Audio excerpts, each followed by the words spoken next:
শুক্রবার অর্থাৎ 25 তারিখে সকালে সাভার থানাধীন বিরুলিয়া ইউনিয়নের আকরান নামক একটা জায়গায়, যেখানে ওখানে শাকিন হলো কালিয়াকোট। তো ওখানে একটা বাঁশঝাড়ের ভেতরে একটা ডেড বডি পাওয়া যায়, একটা মহিলার, মানে নগ্ন অবস্থায়। তো তারপরে এটার পরিচয় পাওয়া যাচ্ছিল না। তারপরে বিভিন্ন মাধ্যমে আমরা পরিচয়টা শনাক্ত করে জানা যায় যে সেই মহিলাটার নাম হলো তানিয়া। তার গ্রামের বাড়ি নারায়ণগঞ্জ জেলার 2500 থানায়। সে একটা গার্মেন্টস কর্মী। এরপরে আমরা তার পরিবারকে খবর দিই। খবর দেওয়ার পরে আমরা এটা দেখতে পাই যে তাকে শ্বাসরোধ করে হত্যা করা হয়েছে এবং গলায় ওড়না পেঁচিয়ে রাখা হয়েছে এবং সমস্ত শরীরে কোনো কাপড় ছিল না, অর্থাৎ তাকে অর্ধনগ্ন করা অবস্থায় ছিল এবং তার সাথে একটা যৌন নির্যাতনের মতো দেখা যাচ্ছিল। এরপরে আমরা এটা নিয়ে ঢাকা জেলা পুলিশ সুপার জনাব মোহাম্মদ আনিসুজ্জামান স্যারের দিক নির্দেশনায় সাভার থানা টিম, বিশেষ করে বিরুলিয়ার এসআই ওহাব সহ থানার টিমের একটা চৌকস দল এটা নিয়ে কাজ করা শুরু করে দেয়। কাজ করা শুরু করার এক পর্যায়ে দেখা যায় যে ওই মেয়ের স্বামী সোহাগ একই গার্মেন্টস অর্থাৎ আশুলিয়া থানাধীন একটা গার্মেন্টস ANH, এই গার্মেন্টসে দীর্ঘদিন ধরে তারা কাজ করতো ওখানে।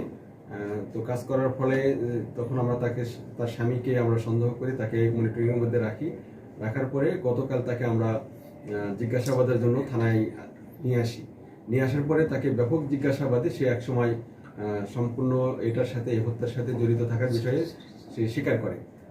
তার ভাষ্য অনুযায়ী এবং আমাদের পারিপার্শ্বিক জিজ্ঞাসাবাদে এবং তদন্তে যে জিনিসটা বের হয়ে এসেছে সেটা হলো যে এই মেয়েটা এবং তানিয়া এবং সোহাগ ওই ANH গার্মেন্টসে, একই গার্মেন্টসে চাকরি করত এবং চাকরি করার সুবাদে গত বছরে তাদের মধ্যে বিবাহ বন্ধনে তারা আবদ্ধ হওয়ার পরে এবং তানিয়া সোহাগের দ্বিতীয় স্ত্রী এবং তানিয়াও হলো দ্বিতীয় বিয়ে করেছে সোহাগকে, অর্থাৎ তার প্রথম দিকের একটা সন্তান রয়েছে 6 বছর বয়স, সে তার গ্রামের বাড়িতে থাকে 2500-এ।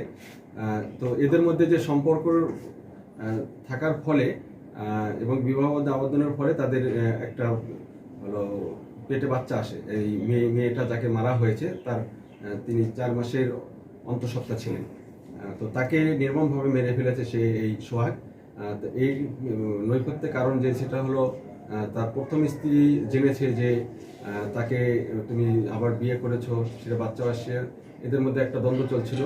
তখন সে স্ত্রীকে অন্য পুরুষের সাথে পরকীয়া রয়েছে এই রকমের একটা অপবাদ দিয়ে তাকে সেদিন ঘটনার দিনে ওই তারা যে আশুলিয়া থানাধীন একটা বাসায় ভাড়া থাকতো, সেই ভাড়া থেকে তাকে নিয়ে যায় সাথে করে, বলে যে চলো আমরা বেড়াতে যাই 23 তারিখে রাত 8টার সময়। তারপরে তাকে 23 তারিখ রাত 8টার সময় বেড়ানোর নাম করে নিয়ে গিয়ে বিরুলিয়া ইউনিয়নে অর্থাৎ সাভার থানাধীন এই কালিয়াকৈর জায়গায় ওই বাঁশঝাড়ের মধ্যে সে বলে যে তোমাকে চলো এই ভেতরে নিয়ে যাই। তো যেহেতু তার স্বামী স্ত্রী, সেই বাঁশঝাড়ের মধ্যে নিয়ে যাওয়ার পরে বলতেছে যে এখানে তোমার সাথে আমার শারীরিক সম্পর্ক করতে ইচ্ছে করছে।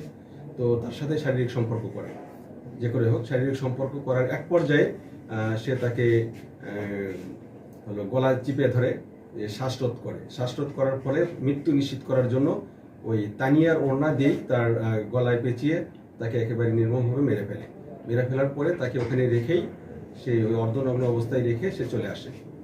এরপরে আমাদের টিম এটা নিয়ে সার্বিকভাবে তদন্ত করে এটা আসছে এবং সে প্রাথমিক জিজ্ঞাসাবাদে সে সবকিছু দোষ স্বীকার করেছে।